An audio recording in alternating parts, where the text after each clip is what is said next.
गणपती बाप्पा मोरया. आपण बघतोय की पुण्यामध्ये गणपती उत्सव मोठ्या उत्साहात साजरा होताना दिसतोय. पुण्यामध्ये ढोल ताशा पथक असेल किंवा सर्वत्र मोठ्या उत्साहात हे वातावरण पार पडताना दिसतोय. श्रीमंत भाऊसाहेब रंगारी गणपतीचे उत्सव प्रमुख मी कार्यकर्ता आपल्या सोबत आपण त्यांच्याकडून जाणार आहे. काय सांगाल सर, आज मिरवणूक चालू आहे, नक्की या मिरवणुकीचं यावेळी वैशिष्ट्य काय असणार? मिरवणुकीचं वैशिष्ट्य म्हणजे आपल्या लाडका बाप्पाचं आगमन झालंय, तेवढंच उत्साहाने जल्लोषाने आगमन झालंय आणि ढोल ताशांच्या पारंपरिक वादनाच्या गजरात ह्या मिरवणुकीची सुरुवात झाली. आजपासून गणेश उत्सवाची सुरुवात आहे आणि हीच आनंद आहे की ही उत्सव पूर्ण शहरभर तेवढंच उत्साह आणि जल्लोषात साजरा होईल. तृतीयपंथीयांच्या ढोल पथकाने देखील सलामी दिली, काय सांगणार? मला वाटतं की सार्वजनिक गणेश उत्सवाची जेव्हा सुरुवात झाली तेव्हा श्रीमंत भाऊसाहेब रंगारींनी आणि लोकप्रतिनिधींनी सुरुवात केली, तेव्हा त्यांनी समाजातले सर्व घटक पक्षांना घेऊन हे सार्वजनिक गणेश उत्सवाची सुरुवात केली आणि सगळे घटक सहभागी झाले. तर ही पण एक अशी घटक होती जी अनेक वर्षापासून श्रींच्या चरणी, बाप्पांच्या चरणी त्यांना सेवा अर्पण करायचं होता आणि यंदाच्या वर्षी ढोल ताशाच्या वादनाच्या माध्यमातून भाऊसाहेब रंगारीला त्यांनी सेवा प्रदान केलं.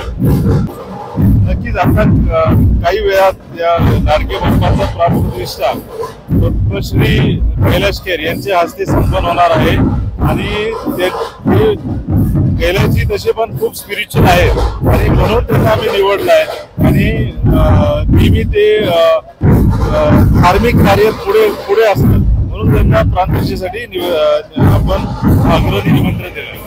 दरवर्षीच बघितलं की आपण वेगवेगळे उत्सव सामाजिक कार्य घेतच करत असतो. या वर्षी काय आपण 10 दिवस नक्की कुठल्या प्रकारे आपण या वर्षी अनेक गोष्टी होणार आहेत. वेगवेगळे धार्मिक परंपराला हे कार्यक्रम होणारच, पण या वर्षी खूप आपले महंत असतील, संत असतील, स्पिरिच्युअल लोक असतील, जया किशोरी असेल, गौर गोपाल दास असतील, आचार्य गोविंदगिरीजी महाराज असतील, अनेक दिंडोरी महाराज, चिंदोरे गुरुजी, रामदास स्वामी, असे अनेक स्पिरिच्युअल लोक आपल्या बाप्पाच्या इथे आरतीला येणारच आहे आणि अनेक भाविक, सेलिब्रिटी, राजकीय नेते येतच राहतात, कारण जिथे श्रद्धास्थान आहे तिथे 100% भाविक दर्शनाला येतात. आपण बघितलं की पुण्यामध्ये श्रीमंत भाऊसाहेब रंगारी गणपती नेहमीच विविध उत्सव राबवत असतात. आज देखील त्यांनी तृतीयपंथीयांचं जे ढोल ताशा पथक आहे त्याद्वारे पहिल्यांदा सलामी दिलेली आहे.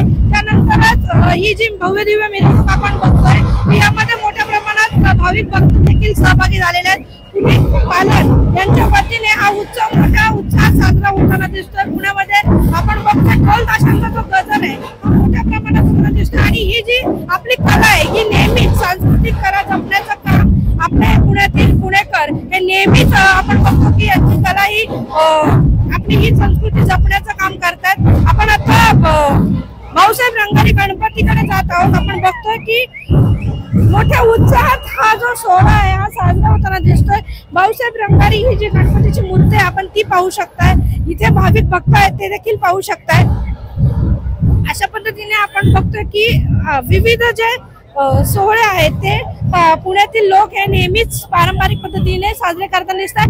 काय सांगाल दादा, आपण या रथामध्ये आज सर्वजण सहभागी झाले? काय नाही, खूप छान वाटतंय.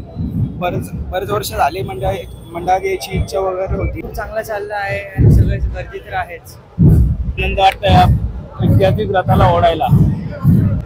हा बघितला ऐतिहासिक रथ आहे. ऐतिहासिक रथामध्ये सर्वच गणेश भक्त जे आहेत ते सहभागी झालेले दिसत आहेत. मोठ्या पुण्यामधील हा गणपती उत्सव म्हणजे एक सर्वांसाठीच एक वर्णी आहे. सर्वच जण मोठ्या उत्साहात इथे सहभागी होताना दिसतात. आपण बघतोय पुनीत बालन ग्रुप आणि सर्वच जण मंडळाचे कार्यकर्ते हे मोठ्या उत्साहात साजरा होताना दिसत आहेत. आपण बघतोय की हा जो उत्सव आहे मोठ्या उत्साहात साजरा होताना दिसतोय. सीएमएन इंडिया प्राजक्त निलेश बिबे, पुणे.